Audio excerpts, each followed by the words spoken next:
Hello दोस्तों, नमस्कार। मैं हूं मिथुन, आप सबका स्वागत करता हूं अवतार स्टडी अड्डा पर। दोस्तों, ये रीजनिंग का पार्ट 59 है। आज हमने फिर टॉप 5 क्वेश्चन लिए जो सभी एग्जाम्स के लिए बहुत ही महत्वपूर्ण हैं। ठीक है दोस्तों, अगर आपने सारे पार्ट्स को नहीं देखा है तो एग्जाम से पहले सारे पार्ट्स को जरूर देखिएगा, ताकि आपके एग्जाम ओरिएंटेड जितने भी क्वेश्चन हैं सारे आपके कवर हो जाएँ। ठीक है दोस्तों, अगर आपको ये वीडियो अच्छा लगे तो लाइक शेयर सब्सक्राइब करना बिल्कुल ना भूलिएगा। तो चलिए वीडियो को शुरू करते हैं। क्वेश्चन नंबर पहला दोस्तों, किसी कूट भाषा में वेरिएबल को x के c t c के n लिखा जाता है, उसी कोड भाषा में स्ट्रेटजी को किस प्रकार लिखा जाएगा, ये चीज आपको बताना है। ठीक है दोस्तों, तो चलिए देखते हैं। तो क्या लिखा हुआ है, VIARAIL। ठीक है, इसको क्या लिखा है, x लिखा है, k लिखा है, c लिखा है, t लिखा है, c लिखा है, k लिखा है और n लिखा है। ठीक है, तो अब इसको देखिए दोस्तों, ये किस प्रकार से इसको लिखा गया है। ठीक है, इस शब्द को किस प्रकार से इसको यहाँ पर ये लिखा हुआ है। ठीक है, तो देखिए दोस्तों, अगर यहाँ पर देखिए v है, अब इसमें देखिए ये v के बाद आ रहे हैं कि ये v के पहले आ रहे हैं। तो अगर आप देखेंगे दोस्तों ध्यान से कि ये v के बाद आ रही है, ठीक है, तो इसका मतलब इसमें हमें प्लस करना पड़ेगा। ठीक है, तो अब v के बाद क्या आता है, w, और w के बाद x आता है, मतलब इसमें क्या हो रहा है, +2 हुआ। ठीक है, i है यहाँ पर, i के बाद j और j के बाद आता है k, मतलब इसमें भी +2 हुआ। ठीक है, यहाँ पर a है, a के बाद b आता है और b के बाद c, मतलब इसमें भी +2 हुआ। ठीक है, यहाँ पर r है, r के बाद s, s के बाद t, मतलब इसमें +2 हुआ। ठीक है, यहाँ पर a है, a के बाद b, b के बाद c, मतलब इसमें +2 हुआ। ठीक है, यहाँ पर i है, i के बाद j, j के बाद k, मतलब इसमें +2 हुआ। ठीक है, यहाँ पर l है, l के बाद m, m के बाद n, मतलब इसमें +2 हुआ। बात समझे, तो मतलब ये जो शब्द दिया गया है इसमें क्या किया गया है, सिर्फ +2 किया है। ठीक है, तो उसी प्रकार हमें स्ट्रेटजी को भी करके लेकर आना। ठीक है, चलिए देखते हैं इसको भी। तो STRATEGY स्ट्रेटजी। अब यहाँ पर इसको क्या करेंगे, +2 करते हुए चले जाएंगे। अगर हम +2 कर देंगे इसमें दोस्तों, तो क्या हो जाएगा, इसके बाद t, t के बाद u, तो यहाँ पर हो जाएगा u। ठीक है, यहाँ पर t है, इसमें अगर +2 करेंगे तो क्या हो जाएगा, इसमें +2 करेंगे, t के बाद u, u के बाद v आ जाएगा। ठीक है, यहाँ पर r है, ठीक है, r में +2 करेंगे कितना हो जाएगा, r के बाद s, s के बाद t। ठीक है, अब देखिए t इसमें नहीं है तो इसको हम काट देंगे, मतलब यहाँ पर v नहीं है ना, यहाँ पर v आया था, और अब इसमें सभी में कॉमन है। ठीक है, ऐसे ही ऑप्शन देखते हुए चलना चाहिए। ठीक है, अब यहाँ पर a है, a के बाद +2 करेंगे तो क्या हो जाएगा, a के बाद b, b के बाद c हो जाएगा। ठीक है, अब देखिए इसमें सब में c है। ठीक है, तो मतलब और हमें देखना पड़ेगा।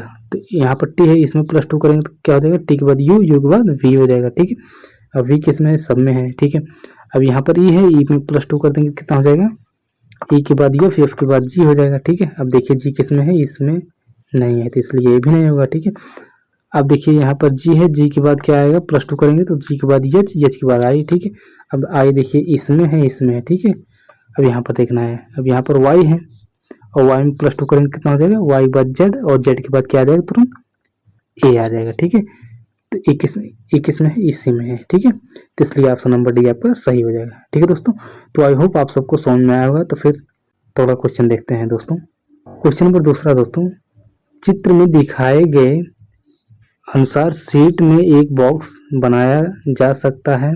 बॉक्स में U के विपरीत सतह पर कौन सी अक्षर होगा, ये चीज आपको बताना है। ठीक है, तो देखिए दोस्तों, ये ओपन डाइस का क्वेश्चन है। ठीक है, यहाँ पर आपसे क्या पूछा है, U के विपरीत कौन सा अक्षर आएगा। ठीक है, U कहाँ पर है, यहाँ पर है, यहाँ पर है। ठीक है, इसके विपरीत पूछा हुआ है कि कौन सा अक्षर आएगा। ठीक है, तो देखिए दोस्तों, जब भी ऐसे क्वेश्चन आए ना, तो सबसे पहले इसमें क्या किया जाता है, ओपन डाइस में, तो जिसके विपरीत पूछ रहा है ना, उसको क्या करेंगे, जैसे देखिए यहाँ पर इसमें क्या किया जाता है, एक एक को छोड़ के काउंट किया जाता है। ठीक है, वही उसका विपरीत होता है। ठीक है, जैसे अगर हम यहाँ पर टी दिया गया है, ठीक है, अगर हम इसको छोड़ देंगे, ठीक है, इसको हम छोड़ के हम ये लेंगे, ठीक है, तो इसका मतलब इसका अपोजिट क्या हो जाएगा, टी का अपोजिट वी हो जाएगा। ठीक है, उसी प्रकार हम इसको छोड़ के इसका अपोजिट ले लेंगे, मतलब ये वाला ले लेंगे। ठीक है, तो इसका अपोजिट ये हो जाएगा। ठीक है, और जो बचेगा उसका अपोजिट ये हो जाएगा। तो बात समझ में, किसका पूछा है, v का, u का अपोजिट पूछा है, तो u का अपोजिट ये है, ये u है, और u का अपोजिट एक छोड़ के ये वाला हम छोड़ देंगे, ठीक है। तो इसका अपोजिट क्या हो जाएगा, w हो जाएगा। w किस ऑप्शन में है, ऑप्शन नंबर बी में दिया गया है, ठीक है, तो इसलिए ऑप्शन नंबर बी आपका सही हो जाएगा, ठीक है। चलिए अगला देखते हैं। क्वेश्चन नंबर तीसरा दोस्तों, एक निश्चित कोड भाषा में इंटर को FOTGT लिखा जाता है तो और डीके को EJCGA लिखा जाता है, उस कोड भाषा में चाइल्ड को किस प्रकार से लिखा जाएगा, ठीक है दोस्तों, ये चीज आपको बताना है, ठीक है। तो सबसे पहले इसको देखिए, इसको इस प्रकार से कैसे लिखा है, ठीक है, तो उसी प्रकार से हम इसको भी देखेंगे, इसको किस प्रकार से लिखा है उसी प्रकार हमें इसको भी करके लेकर आएंगे, ठीक है। चलिए देखते हैं क्या लिखा हुआ है, इंटर, ENTER, ठीक है, इंटर लिखा हुआ है। अब उसके बाद क्या है, F है, O है, TGT, ठीक है, ये लिखा हुआ है, ठीक है। तो अब देखिए ये किस प्रकार से दोस्तों इसको लिखा हुआ है, ठीक है। तो अगर आप देखेंगे दोस्तों, ये ई के बाद F लिखा हुआ है, ठीक है, मतलब +1 हुआ है, ठीक है। अगर यहाँ पर N है, N के बाद क्या है, O, ठीक है, +1 हुआ, ठीक है। यहाँ पर T है तो मतलब इसमें कुछ नहीं बढ़ा, ठीक है, +0 मतलब कुछ नहीं बढ़ा, ठीक है। यहाँ पर E है, E के बाद क्या आता है, F आता है, F के बाद G आता है, मतलब इसमें +2 हुआ, ठीक है। यहाँ पर R है, R के बाद आता है S, S के बाद आता है T, मतलब इसमें +2 हुआ। तो पैटर्न क्या चला, इसमें +1, फिर पहले दोनों में +1 फिर 0 +2 ठीक है। क्या यही पैटर्न इसमें फॉलो हो रहा है, चलिए इसको भी देखते हैं। क्या है, डीके, ठीक है, डीके क्या लिखा है, EJCGA, ठीक है। तो डी के बाद क्या आता है, ई आता है, +1 हुआ, ठीक है। आई के बाद क्या आता है, जे आता है, मतलब इसमें +1 हुआ। यहाँ पर सी है, सी क्यों, सी ही लिखा है, तो मतलब +0 मतलब कुछ भी नहीं बढ़ा, ठीक है। यहाँ पर ई है, ई में ई के बाद F, F के बाद जे, मतलब इसमें +2 हुआ, ठीक है। यहाँ पर y है, y के बाद z, और z के बाद तुरंत आ जाता है a, ठीक है, जिसमें +2 हुआ, तो मतलब क्या हुआ, इसमें भी ये पैटर्न चल रहा है, ठीक है। तो उसी प्रकार हम इसको भी करके लेकर आएंगे, ठीक है। तो क्या है, CHILD, चाइल्ड, ठीक है। तो C के बाद क्या आएगा, C के बाद D आ जाएगा, H के बाद, अब देखिए इसमें नहीं है, इसमें नहीं है D, ठीक है, तो ऑप्शन ऐसे कट गए। H के बाद क्या आता है, I, अब देखिए I इसमें नहीं, तो ये भी नहीं हो सकता, तो ऑप्शन आपका यही सही हो जाएगा, ठीक है। ऐसे एग्जाम में किया जाता है, जबकि हम ऐसे एग्जाम में किया जाता है, ठीक है दोस्तों। ऐसे यहाँ पर काउंट करते रहिए, देखते रहिए, ऑप्शन के थ्रू फट से लगा के आगे बढ़ जाइए, ठीक है। चलिए पूरा देख लेते हैं। तो यहाँ पर एच के बाद हो जाएगा +1 करेंगे तो आई हो जाएगा, ठीक है। और यहाँ क्या हो जाएगा, आई में 0 बढ़ाएंगे तो आई ही रहेगा, ठीक है। यहाँ पर +2 करेंगे तो यल के बाद यम, यम के बाद यन हो जाएगा, ठीक है। तो डी के बाद क्या आएगा, +2 करेंगे, डी के बाद ई आएगा, ई के बाद एफ आएगा, ठीक है। तो DIINF, DIINF आपका ऑप्शन नंबर ये सही हो जाएगा, ठीक है दोस्तों। चलिए अगला क्वेश्चन देखते हैं। क्वेश्चन नंबर चौथा दोस्तों, x और y दोनों z के बच्चे हैं, ठीक है। यदि z x का पिता है परंतु y z का पुत्र नहीं है, ठीक है, और y और z, तो y और z में क्या संबंध है, ये चीज आपको बताना है, ठीक है दोस्तों। तो देखिए दोस्तों, जब भी ब्लड रिलेशन का क्वेश्चन है ना, तो सबसे पहले आप ट्री बनाना सीखिए, ठीक है। जैसे मान लीजिए आप यहाँ पर है, ठीक है, अगर आपके पिता की बात होगी या आपसे मतलब एक पीढ़ी जो ऊपर है, जैसे पिता हो गए, चाचा हो गए, माता जी हो गई, चाची हो गई, ठीक है, इस प्रकार के जो होते हैं वो आपसे एक पीढ़ी ऊपर है कि नहीं, ठीक है। अगर एक इससे भी एक पीढ़ी ऊपर कहेगा तो आप क्या करेंगे, मतलब दादाजी, दादी जी, नाना जी, नानी जी, इससे भी एक पीढ़ी ऊपर चले जाएंगे, ठीक है।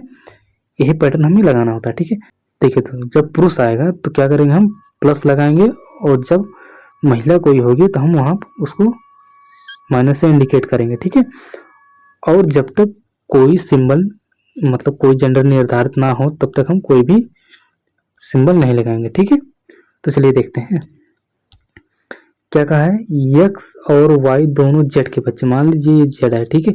अब एक पीढ़ी नीचे चला जाएगा, ठीक है, x और y यही कहा है ना, तो एक पीढ़ी ये बच्चे हैं, तो बच्चे मतलब एक पीढ़ी नीचे चले जाएंगे, कौन है, x और y है, ठीक है, ये इसके बच्चे हैं, ठीक है, एक पीढ़ी नीचे। और जो पैरेलल में होते हैं, जैसे आप हैं, आपके पैरेलल में चाचा के लड़के हो गए, ठीक है, या मामा के लड़के हो गए, तो इस प्रकार के जो होते हैं पैटर्न में, तो उसको आप अपने बराबरी में लिखेंगे, ठीक है। अब यहाँ पर क्या कहा है, यदि जेड यक्स का पिता है, यदि जेड जो है यक्स का पिता है, आप देखिए यहाँ पर पिता कह दिया तो मतलब ये पुरुष है, ठीक है, इसका पिता है, ठीक है, तो ये क्या हो गया, ये पिता है, ठीक है। परंतु वाई जेड का पुत्र नहीं है। अब ये जो है वाई जो है ना दोस्तों, ये पुत्र नहीं है इसका, ठीक है, तो इसका मतलब पुत्र नहीं तो ये पुत्री होगी। बात समझना, ये पुत्र नहीं है तो इसका मतलब क्या होगा, पुत्री होगी, ठीक है। तो यहाँ पर कह रहा है तो वाई और जेड में क्या संबंध है। अब बताइए वाई और जेड में क्या, पहले वाई पूछा है तो मतलब वाई पुत्री इसकी होगी, और उसके बाद जेड, तो मतलब वाई और जेड किस प्रकार संबंधित है, ये पुत्री है। देखिए दोस्तों, पहले वाई का पूछा है ना, तो पहले वाई देखेंगे, ठीक है, वाई क्या है, इसकी पुत्री हो रही है, ठीक है। तो यहाँ पर पुत्री इसमें नहीं, पुत्री इसमें नहीं, पुत्री इसमें नहीं, ठीक है, तो ऑप्शन नंबर ये आपका सही हो जाएगा, ठीक है। ये पुत्री हो गई और ये इसका पिता हो गया, एक पीढ़ी ऊपर, तो ये इसका पिता हो गया, ठीक है। यहाँ दिया है ना, इसके बच्चे हैं, एक्स और वाई दोनों जेड के बच्चे हैं, बात समझ में आई, ठीक है। तो इस प्रकार आपका ऑप्शन नंबर ये सही हो जाएगा, ठीक है। चलिए अगला क्वेश्चन देखते हैं। क्वेश्चन नंबर 5 दोस्तों, दी गई श्रृंखला में प्रश्न चिन्ह के स्थान पर क्या आना चाहिए, ये चीज आपको बताना है यहाँ पर, ठीक है। तो देखिए दोस्तों, जब भी सीरीज का क्वेश्चन है तो सबसे पहले क्या करिए, अगर नंबर छोटे हो ना तो सबसे पहले उसका डिफरेंस देखना चालू करिए, ठीक है। तो देखिए इसका अगर डिफरेंस देखें दोस्तों, यहाँ पर 41 है, यहाँ पर 43 है, ठीक है। अगर हम इसका डिफरेंस देखें दोस्तों, तो यहाँ +2 हुआ है, ठीक है। 41 बाद 42, 42 बाद 43, मतलब +2 हुआ है, ठीक है। अगर हम 43 को अगर इसमें देखें 47, तो अगर हम 43 में दोस्तों इसमें क्या करते हैं, +4 जोड़ देते, ये हो जाएगा 47, ठीक है। और इसमें अगर हम क्या करते हैं, 47 में अगर +6 कर देंगे तो क्या हो जाएगा, ये 53 हो जाएगा, ठीक है। 53 में अगर हम क्या कर दें, 8 जोड़ दें तो क्या हो जाएगा, ये 61 हो जाएगा, ठीक है। तो ये पैटर्न कैसे चल रहा है दोस्तों, कि +2 +4 +6 +8, तो मतलब +10। अब देखिए इसके बीच का अंतर कितना हो जाएगा, 2 आ रहा है, ठीक है। ऐसे देखा जाता है इसको, ठीक है। पैटर्न जब तक समांतर ना आ जाए तब तक हमें देखना है, ठीक है। अब इन दोनों को देख रहे हैं, इन सब के बीच का डिफरेंस कितना हो रहा है, 2 ही आ रहा है, ठीक है। तो इसमें अगर हम +2 कर लेंगे तो क्या हो जाएगा, यहाँ पर 10 हो जाएगा, और यही 10 इसमें हम क्या कर देंगे, 61 में जोड़ेंगे, ठीक है। तो ये चीज पता चल जाएगी, ठीक है। तो अगर हम 61 में 10 जोड़ देंगे तो कितना हो जाएगा, 71 हो जाएगा। तो 71 किस ऑप्शन में है, ऑप्शन नंबर ए में दिया गया है, ठीक है। तो आई होप आप सबको ये वीडियो बहुत अच्छी तरह समझ में आया होगा दोस्तों। तो फिर मिलते हैं अगली वीडियो में, तब तक के लिए बाय बाय, टेक केयर, हंसते रहें, मुस्कुराते रहें। दोस्तों अगर आपने चैनल को अभी तक सब्सक्राइब नहीं किया है तो चैनल को सब्सक्राइब जरूर करें। तो फिर मिलते हैं अगली वीडियो में, तब तक के लिए बाय बाय।